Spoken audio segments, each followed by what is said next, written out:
يا الله الله يا ربي يا الله. لا إله إلا الله لا إله إلا الله لا إله إلا الله محمد رسول الله محمد رسول الله.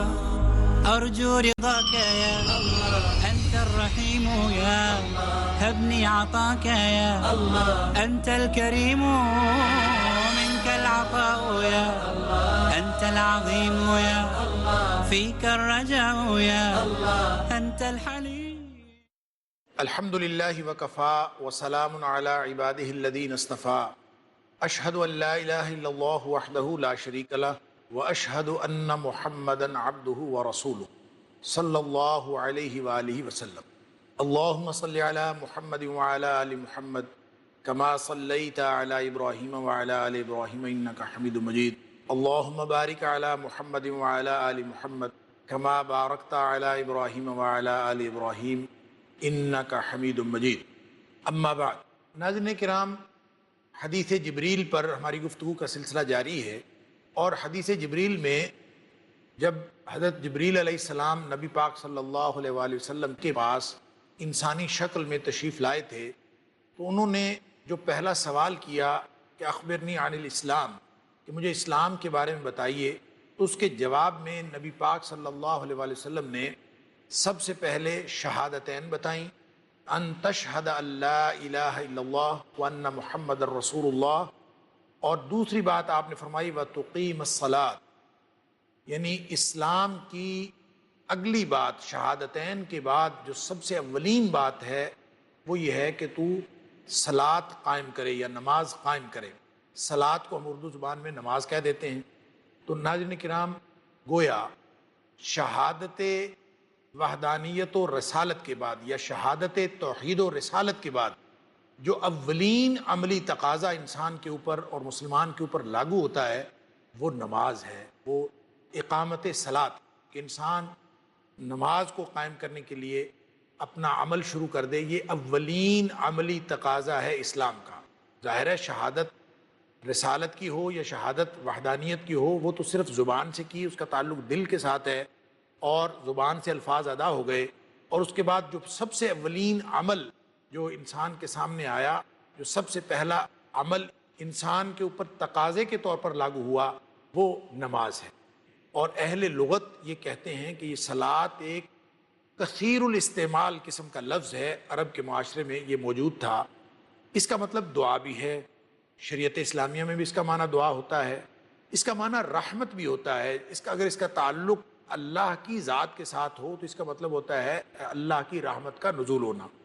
اور اگر صلاۃ کے لفظ کا تعلق نبی کریم صلی اللہ علیہ وآلہ وسلم کی ذات کے ساتھ ہو تو اس کا مطلب درود بھیجنا ہوتا ہے. نبی پاک صلی اللہ علیہ وآلہ وسلم کے لیے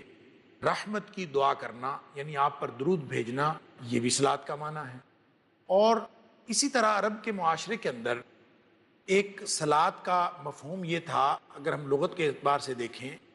تو بانسوں کو سیدھا کرنے کے لیے، یعنی بانس جب اگتا ہے تو وہ ظاہر ٹیڑھا ہوتا ہے، اور بانس کو سکھا کر سیدھا کرنے کے لیے ایک ایسا شکنجا بنایا جاتا ہے جس کے نیچے آگ جلائی جاتی ہے، اور آگ جلا کر ٹیڑھے جو بانس ہوتے ہیں ان کو سیدھا کیا جاتا ہے. اور اس بانس کو سیدھا کرنے کے عمل کو عربی زبان میں صلاۃ کہتے ہیں. اسی طرح ناظرین کرام، گوشت کو اگر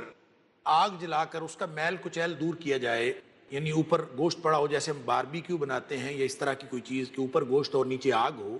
اور آگ جلا کر اس میں سے میل کچیل دور کیا جائے، اس کو بھی صلاۃ کہتے ہیں. یعنی گوشت سے میل کچیل نکالنے کے لیے اس کے نیچے آگ جلانا، یا پھر مطلقاً جلانا، یہ بھی اس کا مفہوم ہے. وہ جو سورۃ الغاشیہ کے اندر ہے کہ هل اتاک حدیث الغاشیہ وجوہ یومئذ خاشعہ عاملۃ ناصبہ تصلی نارا حامیہ، کہ وہ جہنم کی آگ میں جلائے جائیں گے. ایک مفہوم تو اس کا یہ ہے کہ وہ جہنم کی آگ میں داخل کیے جائیں گے، لیکن حقیقتاً تصلا کا معنی ہے کہ وہ آگ میں جلائے جائیں گے، یعنی مطلقاً جلانا بھی اس کے مفہوم میں شامل ہے۔ ناظرین کرام، صلاۃ کے لغوی معنی جتنے بھی ہیں ان کا کسی نہ کسی طور معنوی تعلق بھی صلاۃ کے عمل سے ہے، لیکن صلاۃ کا کون سا عمل ہے، یعنی شریعت اسلامیہ کی اصطلاح میں صلاۃ کسے کہیں گے،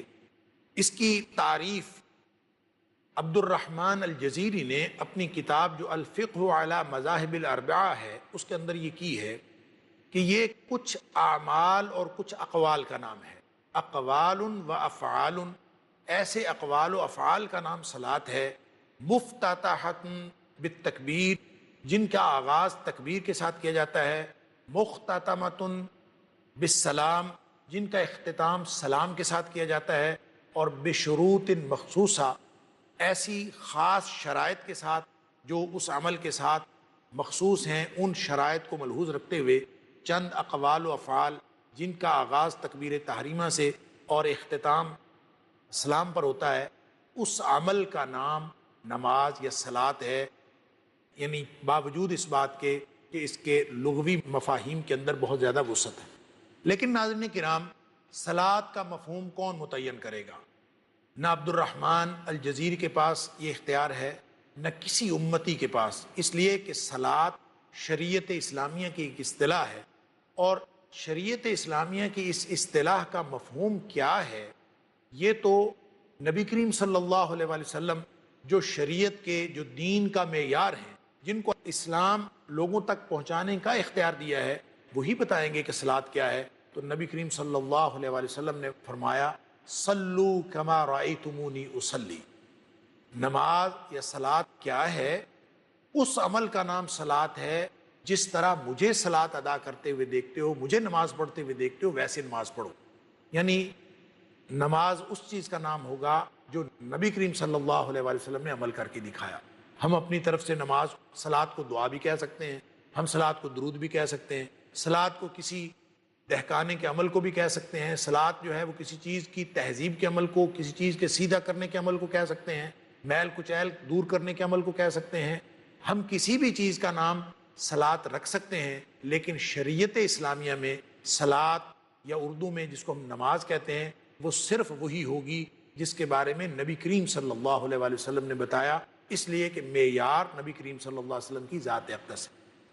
ناظرین کرام، یہ صلاۃ جو ہے یہ فرض ہے، اس کی اہمیت و فضیلت کیا ہے، یہی ہمارے آج کا موضوع چل رہا ہے کہ نبی کریم صلی اللہ علیہ وآلہ وسلم نے جس نماز کا پتہ بتایا ہے اور جس کے بارے میں اللہ کریم نے قرآن کے اندر بار بار حکم فرمایا ہے کہ اقیم الصلاۃ، اقیم الصلاۃ، نماز قائم کرو، نماز قائم کرو، بار بار یہ حکم آیا ہے، تو اس حکم کا کیا مطلب ہے؟ نبی کریم صلی اللہ علیہ وآلہ وسلم نے وہ وضاحت فرما دی، اور یہی نبی کریم صلی اللہ علیہ وسلم کی بطور رسول ذمہ داری ہے کہ اللہ کریم نے فرمایا وَأَنزَلْنَا إِلَيْكَ الذِّكْرَ لِتُبَيِّنَ لِلنَّاسِ مَا نُزِّلَ إِلَيْهِمْ، کہ اے حبیب صلی اللہ علیہ وسلم آپ کے اوپر ہم نے ذکر نازل کیا، اس لیے یہ قرآن نازل کیا کہ اس کے سارے مفاہیم آپ لوگوں کو بتائیں، آپ واضح کر کے کھول کے بتائیں، اور آپ نے کھول دیا، آپ نے وضاحت فرما دی کہ صلاۃ یا نماز اس عمل کا نام ہے جو نبی کریم صلی اللہ علیہ وآلہ وسلم کو صحابہ کرام نے پڑھتے ہوئے دیکھا، جو عمل کرتے ہوئے دیکھا۔ ناظرین کرام، یہ نماز کس طرح فرض ہوئی اور یہ اس کی ہماری زندگیوں کے اندر کیا اہمیت ہے؟ ایک تو میں نے عرض کیا کہ اولین فریضہ، اولین عملی تقاضا جو اسلام لانے کے بعد انسان کے اوپر لاگو ہوتا ہے وہ نماز، اور یہی نماز آخری فریضہ بھی ہے، یعنی یہ کسی حالت میں معاف نہیں ہوتی، یہ فرض عین ہے۔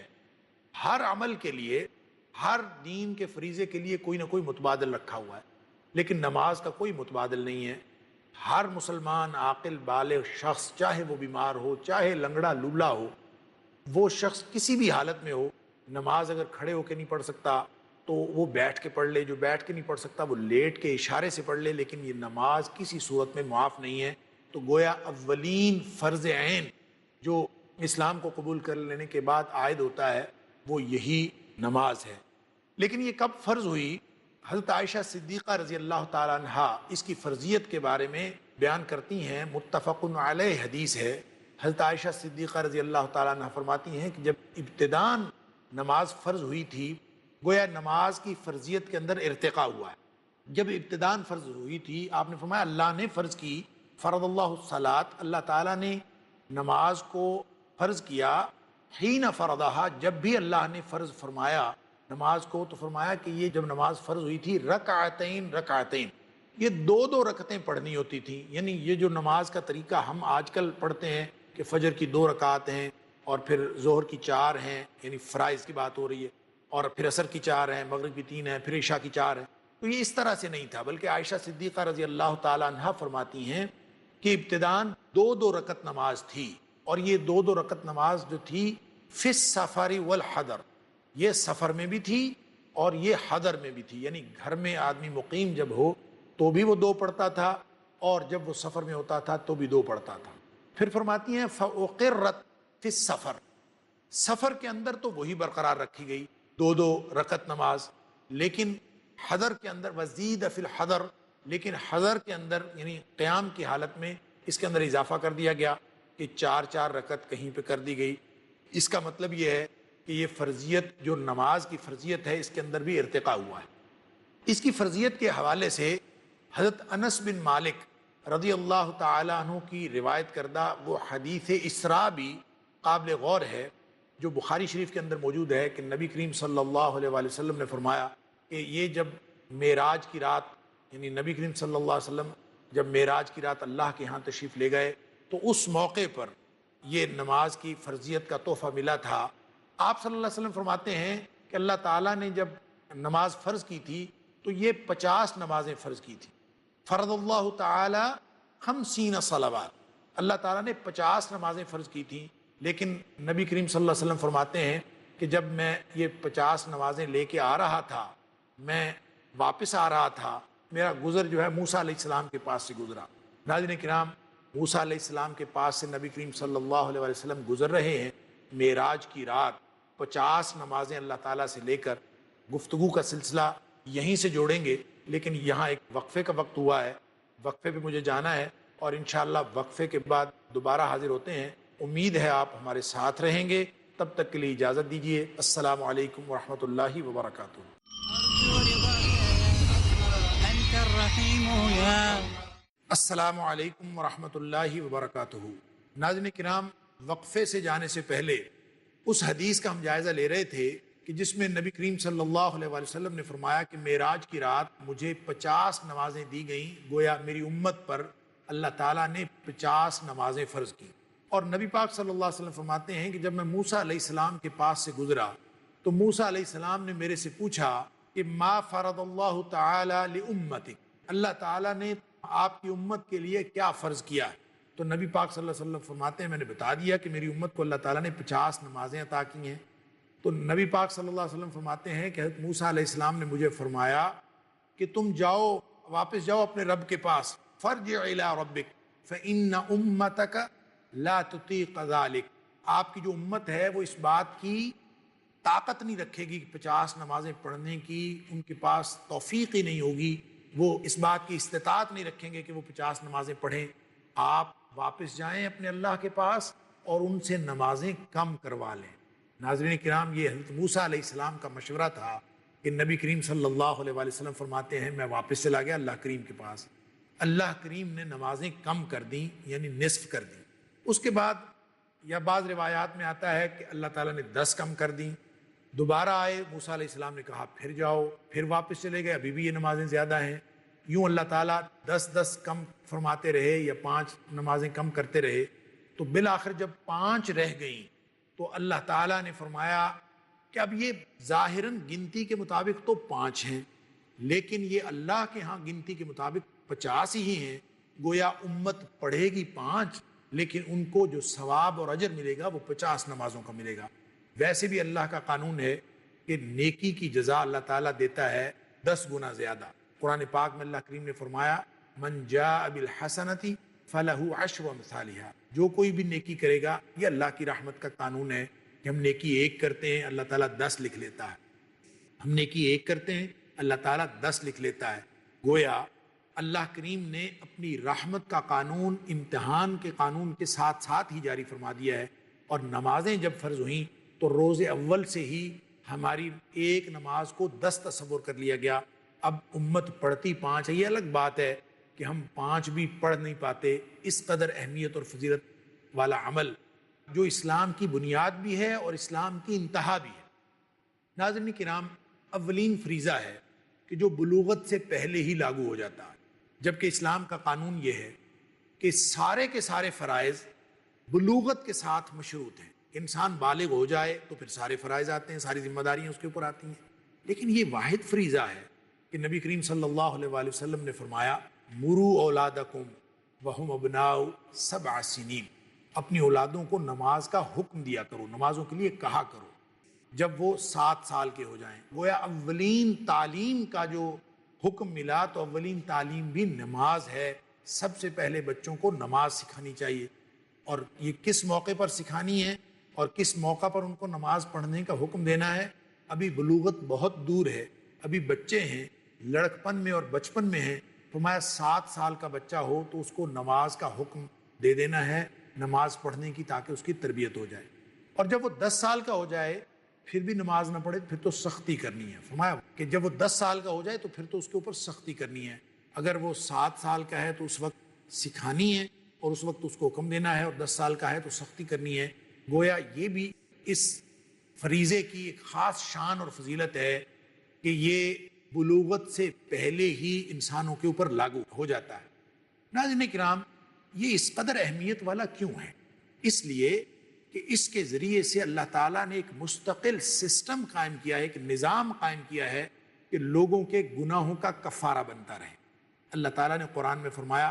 کہ اقم الصلاۃ طرفی النہار وزلفا من اللیل، کہ نماز قائم کرو راتوں میں بھی اور دن کے کناروں میں بھی۔ یعنی اللہ تعالیٰ نے جو نمازوں کے اوقات مقرر کیے ہیں وہ اسی طرح سے ہیں، کچھ دن میں ہیں کچھ راتوں میں ہیں، یہ ساری نمازیں قائم کرو۔ کس لیے؟ اس لیے کہ ان الحسنات یذہبن السیئات، اس لیے کہ نیکیاں جب کی جاتی ہیں تو یہ گناہوں کا کفارہ بن جاتی ہیں۔ تو اللہ کریم نے ہمیں جو نماز عطا فرمائی ہے یہ مستقل گناہوں کے کفارے کا ایک ذریعہ ہے کہ انسان جو کوئی گناہ کر بیٹھتا ہے، صغیرہ گناہ سارے نمازوں کے درمیان آنے والے، نبی پاک صلی اللہ علیہ وسلم نے فرمایا، متفق علیہ حدیث ہے، حضرت ابو ہریرہ رضی اللہ تعالیٰ عنہ راوی ہیں، وہ فرماتے ہیں کہ نبی کریم صلی اللہ علیہ وآلہ وسلم نے فرمایا 5 صلوات، 5 نمازیں، والجمعۃ الی الجمعہ، اور جمعہ سے لے کر جمعہ تک، اس کے درمیان میں جو کچھ آ جائے یہ کفارہ بن جاتے ہیں۔ یعنی ایک نماز سے دوسری نماز کے درمیان اور ایک جمعہ سے دوسرے جمعہ کے درمیان جتنے صغیرہ گناہ ہیں وہ اللہ تعالیٰ خود بخود معاف فرما دیتا ہے، اور یہ معافی کا سلسلہ چلتا رہتا ہے کہ یہ کفارہ بن جاتے ہیں۔ لیکن فرمایا یہ اس وقت تک ہے جب تک انسان کبیرہ گناہوں میں مبتلا نہ ہو۔ اگر وہ کبیرہ گناہوں میں مبتلا ہو جاتا ہے تو وہ نمازوں سے یا جمعے سے معاف نہیں ہوتے، اس کے لیے الگ سے توبہ کرنی پڑتی ہے، معافی مانگنی پڑتی ہے۔ لیکن یہ بہرحال اللہ تعالیٰ نے ایک گناہوں کے کفارے کا سبب بنایا۔ ناظرین کرام، اسی طرح ایک اور حدیث میں جس کے راوی بھی حضرت ابو ہریرہ رضی اللہ تعالیٰ عنہ ہیں، نبی کریم صلی اللہ علیہ وآلہ وسلم نے فرمایا، اور یہ حدیث بھی متفق علیہ ہے، یعنی بخاری شریف کے اندر اور مسلم شریف کے اندر ہے، کہ نبی کریم صلی اللہ علیہ وآلہ وسلم نے فرمایا کہ نماز جو دین کی بنیاد ہے، اندازہ فرمائیے اس کو حدیث جبریل میں نبی پاک صلی اللہ علیہ وسلم نے دین کے اولین بنیادی تقاضے کے طور پر متعارف کروایا کہ یہ اس قدر ضروری ہے انسان کی زندگی میں کہ انسان کی آلودگیاں ختم کرنے میں نبی پاک صلی اللہ علیہ وسلم نے مثال دی کہ آپ نے فرمایا لو ان نہرا بباب احدکم، تم میں سے کسی ایک شخص کے گھر کے دروازے کے پاس اگر کوئی نہر ہو، کوئی دریا بہ رہا ہو، اور وہ شخص یغتسل فیہ کل یوم 5، وہ شخص اس میں، اس نہر میں یا اس دریا میں 5 دفعہ نہائے، غسل کرے اس میں، تو نبی پاک صلی اللہ علیہ وسلم نے پوچھا تو یہ عمل جو ہے 5 دفعہ نہانے کا، کیا اس کے جسم پر کوئی میل باقی چھوڑے گا؟ نبی پاک صلی اللہ علیہ وسلم نے جب یہ ارشاد فرمایا تو سارے صحابہ کرام بولے ظاہر ہے وہ تو جسم پر تو کوئی میل مکچل باقی نہیں رہے گا، جب ایک شخص 5 دفعہ غسل کرے دن میں تو جسم پر میل تو باقی نہیں رہے گا، میل کا تو نام و نشان ہی نہیں رہے گا۔ تو جب صحابہ کرام نے یہ فرمایا تو نبی کریم صلی اللہ علیہ وسلم نے فرمایا فَذَلِكَ مِثْلُ الصَّلَوَاتِ الْخَمْسِ، یہی مثال ہے 5 نمازوں کی کہ یمحو اللہ بہ الخطایا، یعنی 5 نمازیں پڑھنا ایسے ہی ہے جیسے کسی شخص نے 5 دفعہ غسل کر لیا اور اللہ تعالیٰ ان کو گناہوں سے پاک کر دیتا ہے، جس طرح سے غسل کرنا، 5 دفعہ غسل کرنا انسان کو میل کچیل سے دور کر دیتا ہے۔ فرمایا یمحو اللہ بہ الخطایا، اللہ تعالیٰ اس نماز کے ذریعے سے، 5 نمازوں کے ذریعے سے معاف کر دیتا ہے اس کے گناہ۔ ناظرین کرام، ایک اور حدیث ہے جو اگرچہ لمبی ہے لیکن اس میں بڑے عجیب الفاظ ہیں کہ لوگوں کا جو طرز عمل ہے، ہم انسانوں کا جو طرز عمل ہے، ہم اپنی فطرت کے تقاضوں سے، اپنی جبلتوں کے تقاضوں سے، اپنی حیوانیتوں کے تقاضوں سے، اپنی خواہشوں کے تقاضوں سے ہم لوگ مجبور ہوتے ہیں اور اس کی بھٹی میں جل رہے ہوتے ہیں، اسی آگ میں جل رہے ہوتے ہیں، وہی آلودگیاں ہمیں ستائے ہوئے ہوتی ہیں۔ تو نبی کریم صلی اللہ علیہ وآلہ وسلم نے فرمایا تحترقون تحترقون، تم لوگ تو ہر وقت اپنے گناہوں کی بھٹی میں جل رہے ہوتے ہو۔ ناظرین کرام، یہاں پہ ایک بات یہ بھی غور کرنے کی ہے، نبی کریم صلی اللہ علیہ وآلہ وسلم کے امتیازات میں سے ایک امتیاز یہ ہے کہ آپ جامع الکلام تھے، آپ کے کلام کے اندر جامعیت تھی، آپ کو الفاظ دہرانے کی ضرورت نہیں پڑتی تھی، آپ کو زیادہ الفاظ کہنے کی ضرورت نہیں پڑتی تھی، آپ انتہائی مختصر بات فرماتے تھے اور اس کے اندر معانی بہت زیادہ پوشیدہ ہوتے تھے۔ آپ نے فرمایا اوتی تو جوامع الکلم، مجھے کلام کی جامعیت عطا کی گئی ہے۔ لیکن اندازہ فرمائیے نبی کریم صلی اللہ علیہ وآلہ وسلم کلام کی جامعیت عطا ہونے کے باوجود، جامع الکلام ہونے کے باوجود، نبی کریم صلی اللہ علیہ وآلہ وسلم جب ارشاد فرما رہے ہیں نماز کے بارے میں تو تحترقون کا لفظ ایک دفعہ نہیں فرمایا بلکہ 2 دفعہ فرمایا، تحترقون تحترقون، تم اپنے گناہوں کی بھٹی میں جل رہے ہوتے ہو اور تمہارا یہ عمل ہر وقت جاری رہتا ہے، تمہاری زندگیوں کی ساری آلودگیاں تمہارے ساتھ ہوتی ہیں، حتیٰ صلیتم الفجر، کہ تم گناہوں کی بھٹی میں جل رہے ہوتے ہو اور اللہ کریم نے یہ جو نماز کا سسٹم بنایا ہے تمہاری زندگی میں آ جاتا ہے۔ فرمایا نماز آ جاتی ہے، تم نماز پڑھتے ہو فجر، پھر اس سے کیا ہوتا ہے فَيَغْتَسِلُ فِيهِ، اس سے اللہ تعالیٰ تمہارے گناہ سارے معاف کر دیتا ہے۔ وہ جو گناہوں کی بھٹی میں انسان جل رہا ہوتا ہے، اللہ تعالیٰ اس کے اوپر گویا پانی ڈال دیتا ہے، آگ گناہوں کی ختم ہو جاتی ہے، آلودگیاں ختم ہو جاتی ہیں۔ لیکن نبی پاک صلی اللہ علیہ وسلم نے فرمایا پھر انسان معمولات زندگی میں مشغول ہو جاتا ہے۔ فرمایا ثم تحترقون تحترقون، پھر تم اسی گناہوں کی بھٹی میں جلنا شروع کر دیتے ہو اور یہ کام پھر سے جاری رہتا ہے، حتیٰ صلیتم الظہر، شکر ہے کہ پھر ظہر کی نماز کا وقت آ جاتا ہے، پھر اللہ تعالیٰ اس کے ذریعے سے تمہارا غسل فرما دیتا ہے اور پھر وہ سارے گناہ بخشے جاتے ہیں اور ساری وہ جو گناہوں کی آلودگیاں ہیں وہ ختم ہو جاتی ہیں۔ اسی طرح نبی پاک صلی اللہ علیہ وسلم نے پھر فرمایا ثم تحترقون تحترقون، پھر تم گناہوں کی بھٹی میں جل رہے ہوتے ہو۔ اور ناظرین کرام، پھر حتیٰ صلیتم العصر، اسی طرح نبی کریم صلی اللہ علیہ وآلہ وسلم نے 5 نمازوں کا تذکرہ فرمایا۔ گویا گناہوں کے بخشے جانے کا، ہماری ساری باطنی اور ظاہری آلودگیاں ختم کرنے کا اللہ نے یہ نظام بنایا ہے جس کا نام نماز ہے۔ اس کے دیگر فوائد اور دیگر اہمیتوں اور فضیلتوں کے ساتھ ساتھ یہ بات انتہائی اہم ہے کہ اللہ تعالیٰ نے ہماری زندگی کے نظام کو درست رکھنے کے لیے ہمیں اقیم الصلاۃ کا حکم فرمایا ہے۔ ناظرین کرام، نماز کی اہمیت و فضیلت یہ موضوع اہم ہے اور اس کے اندر بہت ساری باتیں باقی ہیں جو ہم حدیث جبریل کی روشنی میں ذکر کر رہے ہیں۔ انشاءاللہ اگلے پروگرام میں بھی اسی موضوع پر گفتگو کا سلسلہ جاری رہے گا۔ تب تک کے لیے اجازت دیجیے۔ وآخر دعوانا ان الحمدللہ رب العالمین۔ اللہ اللہ یا ربی یا اللہ، اللہ یا ربی یا اللہ، لا الہ الا اللہ، لا الہ الا اللہ، لا الہ الا اللہ، محمد رسول اللہ، محمد رسول اللہ، أرجو رضاك يا الله، أنت الرحيم يا الله، هبني عطاك يا الله، أنت الكريم منك العطاء يا الله، أنت العظيم يا الله، فيك الرجاء يا الله.